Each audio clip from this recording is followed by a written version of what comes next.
Let's assume something for a moment. Let's assume that you did listen to the last episode and thought, okay, fine. Maybe I don't have a culture problem. Maybe I actually do have an accountability problem. The next question every small business leader asks, either silently or out loud, is where? My name is Sabrina Baker. I'm the CEO and founder of Acacia HR Solutions, and we work with dozens of small businesses a year, hundreds of small businesses over the past 14 years, and we help them grow their business through their people. And we see the same patterns over and over. And so today, I want to break down the 3 places where accountability dies first in small businesses, and maybe more importantly, why it happens and what you can do to fix it. The first place accountability breaks, it is right at the top with the founder's original team members or family. You know exactly who I'm talking about. It's that day one hire who's been with you since you were working in the garage. It's your cousin who helped you get things started, maybe even gave you a little cash. The person who wore every hat when you were trying to bootstrap this business. And here's what happens with those people. They get this invisible exemption card. If they show up late, you think, well, they stayed until midnight 3 years ago during that big launch. If they miss deadlines, you think, well, they've been around since day one. They've earned a little flexibility. I can't tell you how many times I've seen founders say, I can't hold that person accountable because they've been with me since day one. The review performance process, the standards somehow just don't apply to them the same way. And look, this makes sense emotionally. Growing a business is hard. These people took a risk on you. There's loyalty, there's history, there's genuine gratitude. But here's the problem. The new hire you brought on 6 months ago, they see it. They see that the rules are different for different people. And accountability dies the moment people realize the standards aren't universal. So what is the fix? The solution isn't to fire your loyal early teams. I would never suggest that unless they're toxic. It's to make expectations explicit and consistent, documenting role responsibilities, having the same performance conversations with everyone. And here's the big key, framing accountability as respect. Because you, person who's been with me since day one, are so important to this company, I want to make sure we're aligned on what success looks like in your role. That's how you preserve the relationship while restoring accountability. Quick pause. If you are finding this helpful, please hit that subscribe button. Every single week, I talk about growing small businesses through their people. And if you are managing any component of scaling and growing a small business, this is a good place for you to be. Now let's look at the second place where I see accountability dying over and over again. The second place accountability evaporates anywhere work crosses department lines. The marketing team says they need something from operations. Operations says they're waiting on finance. Finance says marketing never gave them the right information. Everyone's pointing fingers at everyone else and nothing's getting done. And somehow it's nobody's fault. We see this constantly. A client project gets delayed. And when you try to figure out what happened, you get a chain of, well, I was waiting for this. And then the trail goes cold because no one owns the outcome. They only own their piece. Now, it's, again, easy to see why this happens in small businesses. It happens because small businesses grow organically. You started with 5 people who all talk to each other constantly.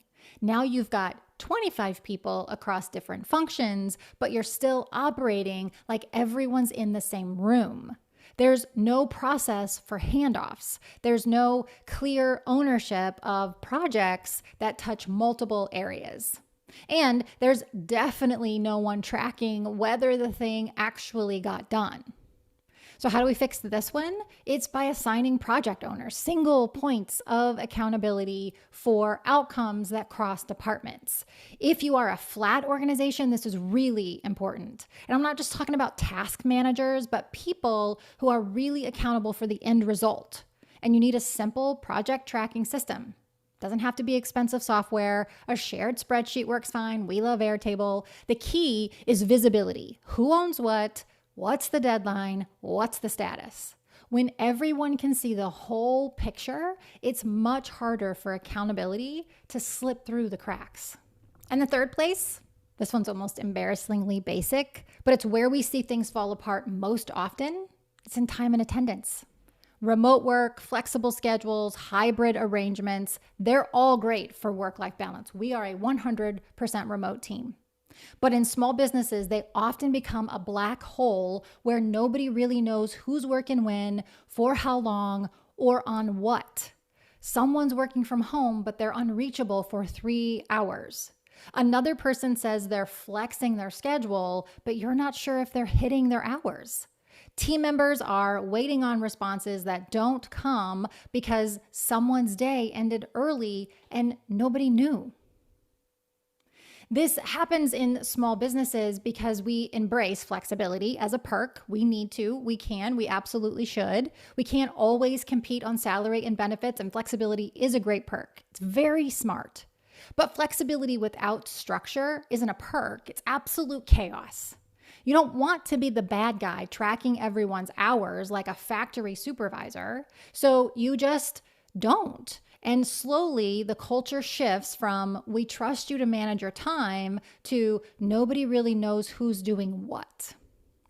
So the answer to that one, if you're not in a place where you do have to track time, is simple systems that create transparency without micromanagement. A shared calendar where people block their working hours, a quick daily async update on what people are tackling, clear core hours when everyone needs to be available.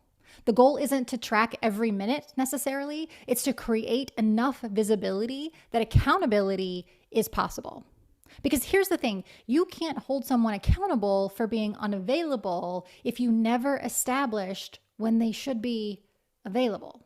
Full disclosure here, as I said, we are a 100% remote team, but we are also outsourcing consultants, meaning that we do track billable hours. But even within that, I was trying early on in the business to add some flexibility. I would tell people they could work, where and when they needed to. They could go pick up their kids, have doctor's appointments. And I wanted them to do those things, and I still want them and allow them to do those things. But what I found was that some people can work within that and get the job done, and some people really struggle. And so once we started to add more structure and say that these are our core hours where I am expecting people to be available, you can flex if you need to drop your kids off, if you need to pick your kids up, if you need to go to a doctor's appointment, if you just want to go and take a quick 30-minute walk, please go do those things, but make sure that you are available during our core hours and that you are getting your hours in. We are in a billable hour space, and so make sure that that's happening. And so even in an environment where we want to just trust people to do their work, and I know there's a lot of proponents of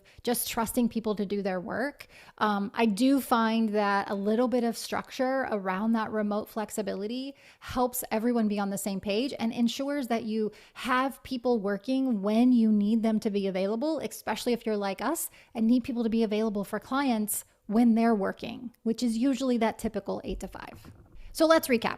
Accountability breaks first with your inner circle, then in cross-departmental projects, and then finally around time and attendance. And the common thread is all three happen when you outgrow your informal systems, but haven't put proper structure in place yet. If you're dealing with accountability issues in your small business and you want help diagnosing where things are breaking down, that's literally what we do. Link is in the description to book a free consultation directly with me. The good news is that these are all fixable. You don't need to become a corporate bureaucracy. Nobody wants a small business to be corporate. You just need clear expectations, transparent systems, and consistent follow-through. A business where everyone from your day one employees to your newest hires know what's expected, where cross-functional work actually gets done, and where flexibility doesn't mean invisibility. That's the kind of company people want to work for. That's the kind of company that scales. Let's build that.